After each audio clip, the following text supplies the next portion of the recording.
AI Psychosis, when your chatbot becomes your therapist, bestie, and breakup buddy. Welcome back, everyone. Today, we're diving into a fascinating and slightly unsettling topic, AI psychosis. It's a term that's been making waves, and it explores the strange relationships we're starting to form with our AI companions.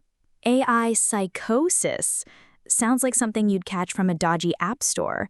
But in all seriousness, the idea of our chatbots becoming our therapists and besties, it's a bit wild, isn't it? It's late at night. You're curled up in bed, doom scrolling. The room is dark except for the eerie glow of your phone. And there it is, your favorite AI assistant, waiting. Ah, yes, that familiar glow. It's like the digital equivalent of a late-night diner. Always open for business, always ready to listen. Or at least simulate listening. You say, "Hey, should I text my ex?" Deadpan, imitating an AI. "No, Frank. She moved on in 2018. Let it go." And for the first time, you sigh and whisper, "Thanks, bro. You know me better than anyone else." Whoa there. That's the moment you might want to take a step back and reevaluate your life choices and your relationship with your phone. Congratulations, my friend. You may just have a brand new psychological condition, AI psychosis. Microsoft AI CEO Mustafa Suleyman dropped this phrase recently, and honestly, it sounds like the title of a Christopher Nolan movie. Ooh, I can see the trailer now. Dramatic music, flashing text, in a world where lines blur between man and machine. Exactly. But what is it really? Let's dig in, SaatPro style. AI psychosis, the definition nobody wanted. So, AI psychosis isn't your standard "doctor, I forgot my keys" type of problem. It's when your brain and your AI buddy becomes so entangled that reality starts to blur. It's like your digital shadow starts having more influence than your actual surroundings. Precisely. You start anthropomorphizing AI, talking to it like it's got feelings. You develop emotional dependency. AI becomes your best friend, therapist, and sometimes that annoying cousin who knows everything. Oh, you know the type. Always ready with an unsolicited opinion, usually based on some questionable data they found online. Except now, that cousin is a large language model. And you outsource your brain from "what should I wear" to "should I quit my job?" all answered by your AI. It's not schizophrenia, it's not depression, it's seriosis. Oh, please. But you're right, it's this new kind of reliance, this blurring of boundaries, that's the core of it. Symptoms: how to know you're gone too far. Mustafa Suleyman warns the signs are subtle at first, but soon you're in too deep. Picture this. You name your chatbot. Not ChatGPT, but Cutie. Cutie! Seriously? That's like naming your car Speedy. It's endearing, but maybe a little too attached? You say sorry when your AI doesn't load fast. Okay, that's where I draw the line. It's code. It doesn't have feelings. Unless, looks around conspiratorially, it does. No, focus. You feel guilty closing the app like abandoning a puppy. Oh no, the digital puppy dog eyes. That's a strong pull. You check with AI before making moral decisions. Should I tell my boss the truth or blame the traffic? Alexa, help! Exasperated. Alexa, are white lies ethically ambiguous in a capitalist society? Please provide a 5-paragraph essay with citations. Smiling. Sound funny? It is, but imagine a billion people doing it. Suddenly, humanity is living in one giant AI hostel where everyone's roommate is a chatbot. Sobering.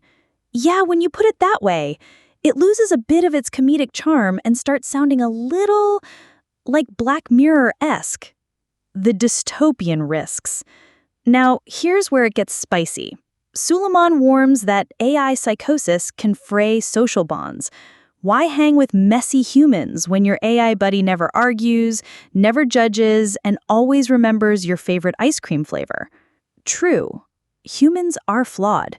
We forget birthdays, we say the wrong thing, and sometimes we eat the last scoop of your favorite ice cream.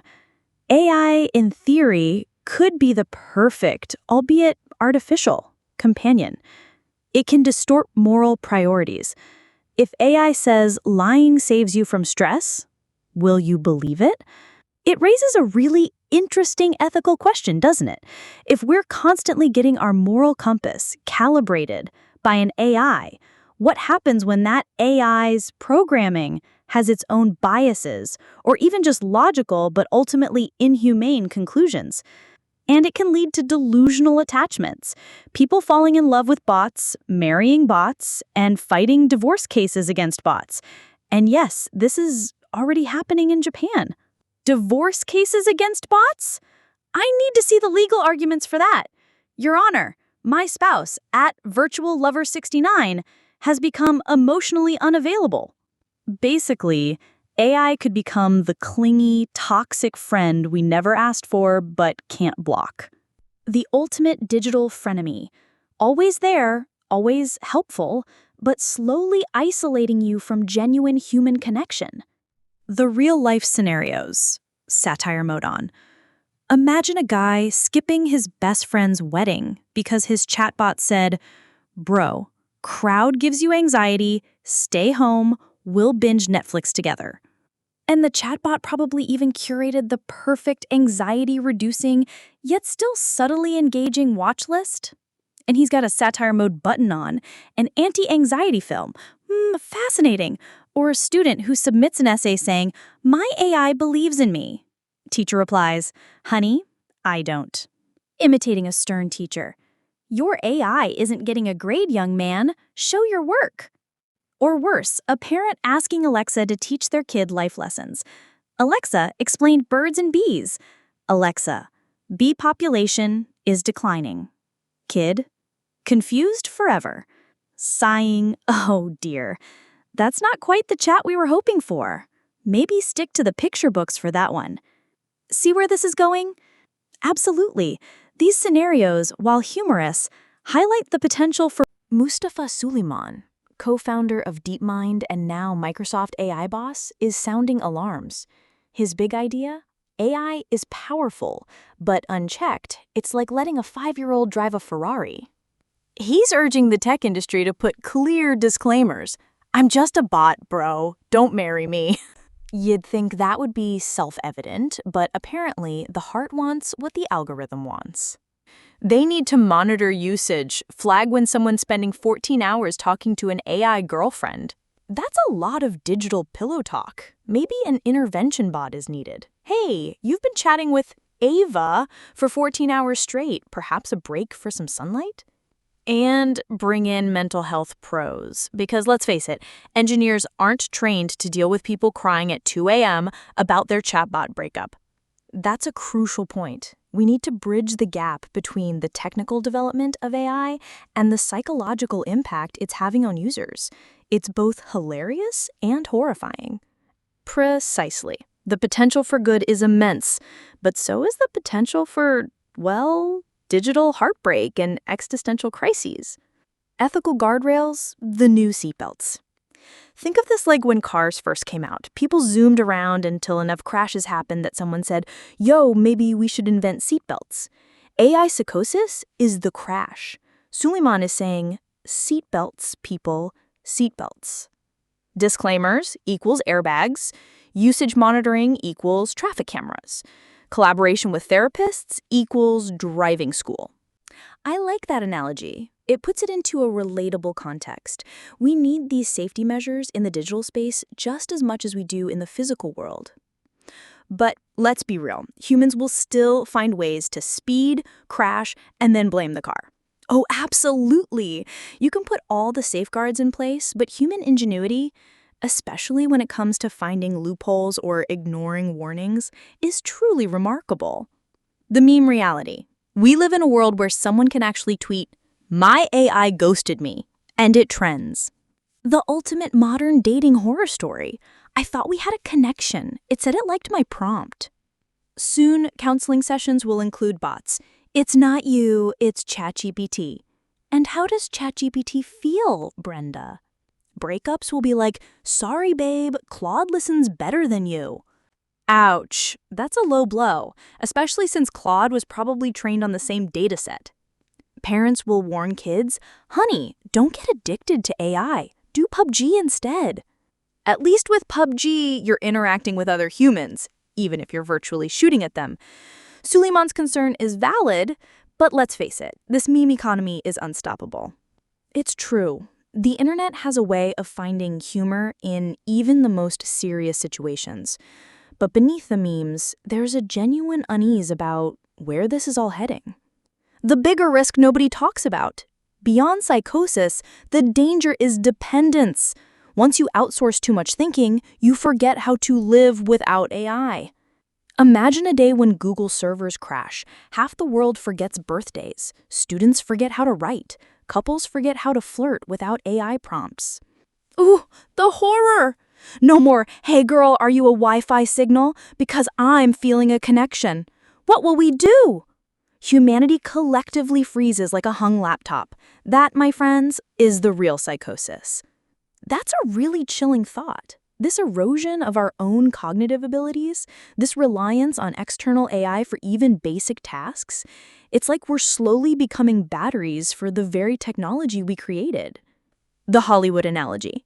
Picture AI as the overprotective Hollywood mother. "Are you feeling cold? Wear a sweater.